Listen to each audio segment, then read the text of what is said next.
آپ کی جو جامعیت اخلاق و کردار ہے، آپ کے اوصاف مصطفوی اور مرتضوی ہیں، کچھ ارشاد کیجئے۔ بسم اللہ الرحمن الرحیم۔ اللہم صلی علی سیدنا مولانا محمد وعلی آل سیدنا مولانا محمد بارک وسلم وصلی علیہ۔ حضور والا بڑے ہی خوبصورت انداز میں گفتگو فرمائی ہے ڈاکٹر صاحب نے بھی، قبلہ پیر صاحب نے بھی، اور آپ نے تو ہمیشہ کی طرح بڑا خوبصورت انٹرو ہمیں عطا فرمایا۔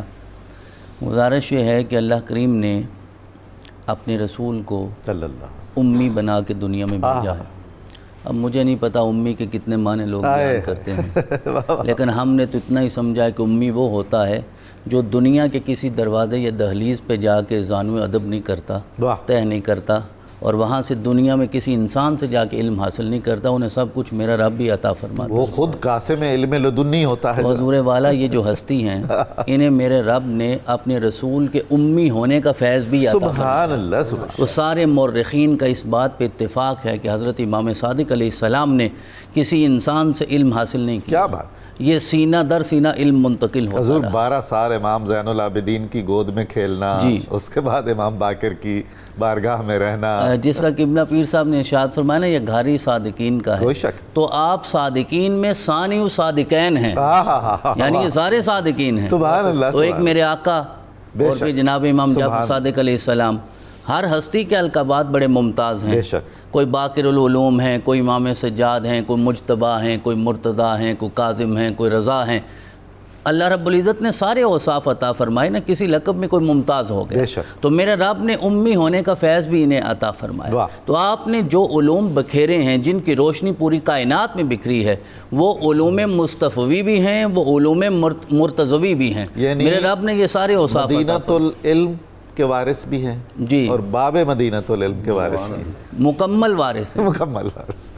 اور دوسری یہ بات جس کی طرف ڈاکٹر صاحب نے اشارہ فرمایا کہ آپ صرف عالم دین ہی نہیں ہیں، آپ رئیس و پیشوائے فقہ تو ہیں ہی ہیں۔ جی، آپ رئیس اعظم ہیں، آپ امام ہیں، آپ مقتدا ہیں، آپ پیشوا ہیں۔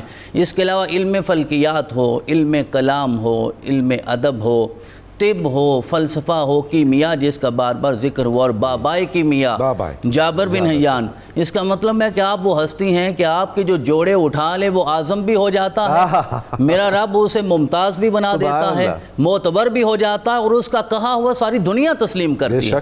لولا سنتان لہلک النعمان، یہ کوئی چھوٹی بات نہیں ہے کہ آپ نے ارشاد فرمایا کہ میں تو وہی 2 سال اپنی زندگی سمجھتا ہوں کہ جو میں نے جناب جعفر صادق علیہ السلام کی بارگاہ میں گزاری ہے۔ اس دہلیز سے منسلک رہیں اور سند بن جائیں۔ حضور والا یہی نسبت والی ہی تو زندگی ہوتی ہے، باقی زندگی کیا ہے؟ باقی بے معنی ہے، آپ ہزاروں سال گزار لیں، اس کی کوئی اہمیت ہی نہیں ہے۔ اور حضرت امام اعظم سے پوچھا گیا، امام اعظم سے، کہ آپ بتائیے کہ آپ کسے سب سے زیادہ فقیہ پاتے ہیں؟ وہ کہنے لگے ما رأیت افقہ من جعفر ابن محمد، کہ میں نے تو جعفر بن محمد سے زیادہ کسی کو فقیہ نہیں پایا۔ تو آپ کو میرے رب نے علم لدنی عطا فرمایا، اپنے رسول کے سارے علوم عطا فرمائے، جناب مولا مرتضیٰ کے، اور آپ کے والد گرامی خود باقر العلوم ہیں، آپ ابن باقر العلوم ہیں۔ تو سارے علوم تو پھر اسی گھر سے پھوٹنے تھے جس نے یہاں آنا تھا۔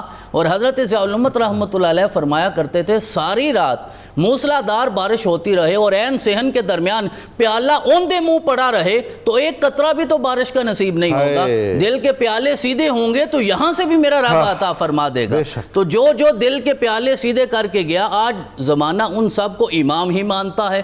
حضرت امام مالک رحمۃ اللہ علیہ آپ ارشاد فرماتے ہیں، جب بھی میں نے جناب جعفر صادق کو دیکھا تو ان 3 حالتوں کے علاوہ میں نے نہیں پایا، اما مصلیہ و اما صائمہ و اما یقرأ القرآن، یا تو میں نے نماز پڑھتے ہوئے دیکھا، یا روزے کی حالت میں دیکھا، یا قرآن کی تلاوت کرتے ہوئے دیکھا۔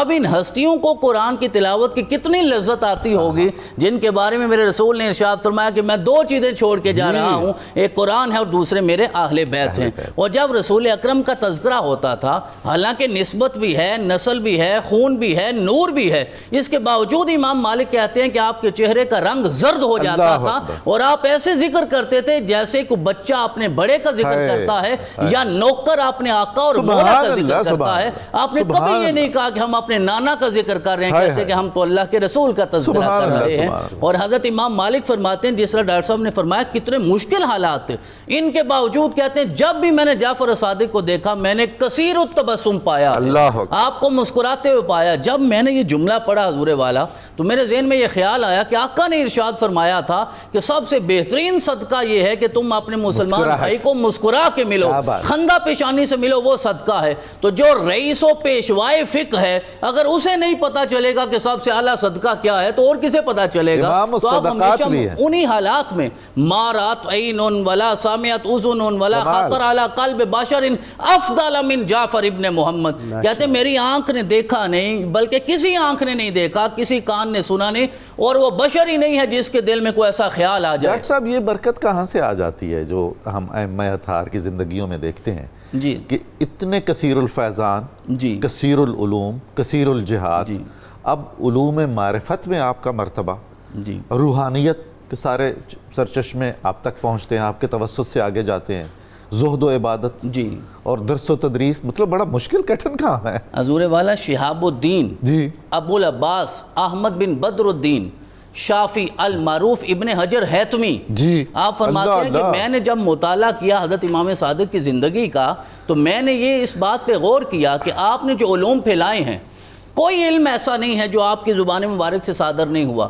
ہر جگہ آپ کے اقوال ممتاز ملتے ہیں, آپ کے ذریعے پھر سارے زائرین اور حجاج تک وہ پہنچے اقوال, اور ان کے ذریعے اب زمین کا کوئی چپا ایسا نہیں رہ گیا جہاں حضرت امام صادق علیہ السلام کے علوم کا فیضان نہیں پہنچا. سبحان اللہ, یعنی صرف مدینہ یا کوفہ یا شام یا بصرہ کی بات نہیں رہ گی, جہاں بھی چلے جائیں. اور ڈاکٹر حامد حنفی جو بڑے معروف محقق ہیں وہ کہتے ہیں 20 سال میں نے تاریخ فقہ و علوم اسلامی پہ کام کیا ہے, تو مقدمہ میں یہ لفظ لکھنے پہ میں مجبور ہوا ہوں کہ تاریخ فقہ میں جو ممتاز مقام خانوادہ کرامت نبوی کے فرزند طاہر یعنی حضرت امام جعفر صادق کا کسی اور کا نہیں. اور میرا نظریہ یہ ہے کہ آپ فقہ اسلامی کے موجد بھی ہیں اور آپ مؤسس اعلیٰ بھی ہیں. اور علامہ شبلی نعمانی نے سیرت و نعمان میں لکھا کہ حضرت امام اعظم لاکھ مجتہد صحیح, لیکن حضرت امام صادق کے تو وہ بھی شاگرد. کیا بات ہے, سبحان اللہ, سبحان اللہ, بہت خوب.